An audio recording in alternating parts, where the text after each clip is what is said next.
This morning, President-elect Trump quickly turning the page on his first failed cabinet pick, former Congressman Matt Gaetz, selecting former Florida Attorney General Pam Bondi.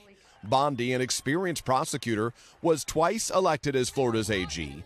Trump particularly praising her work combating the opioid crisis. A longtime Trump ally, Bondi helped amplify Trump's false claims about the 2020 election. We have won Pennsylvania, and they're not going to take it away from us. NBC News has learned at least 5 Senate Republicans were hard no votes on Gaetz' nomination, many demanding the release of an ethics committee report, including allegations he paid women for sex and that he had sex with a 17-year-old girl at a party in 2017. According to a source familiar with the matter, there was a second alleged sexual encounter with the same 17-year-old and another woman. Gaetz has denied the accusations and no charges were filed against him after the Justice Department investigated similar allegations. Also this morning, new questions about Trump's pick to lead the Pentagon, Pete Hegseth.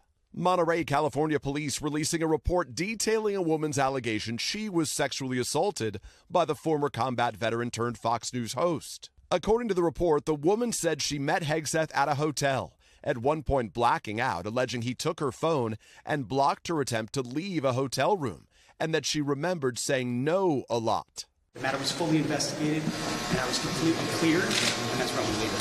The report does not exonerate Hegseth, but instead gives conflicting accounts of the incident from Hegseth and his accuser. Authorities have not said why he was not charged. Hegseth later paid the accuser as part of a confidential civil agreement. Hegseth has earned more support than Gaetz among Republicans. I believe he's going to be just fine.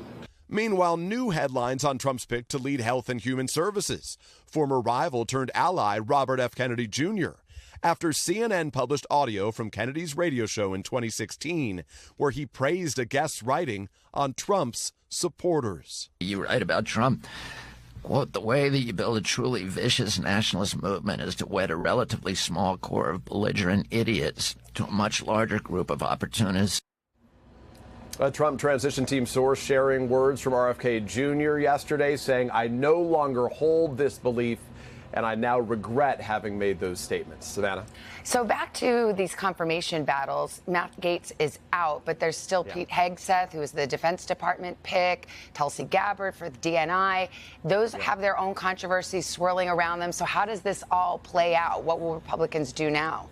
Well, no, you raise a good question here, and I think going forward, that's going to be a lot of the focus. Those other nominees are likely to face a lot more intense scrutiny now that Gaetz is out, like the sexual assault allegation against Hegseth, Tulsi Gabbard's credentials and her past public comments, being supportive of Russia, as well as a secret meeting with Syria's President Bashar al-Assad in the past. Those could complicate their paths. But, Savannah, I think it's unclear whether Senate Republicans are going to want to upset Trump and his allies by rejecting a second pick, potentially stalling his agenda.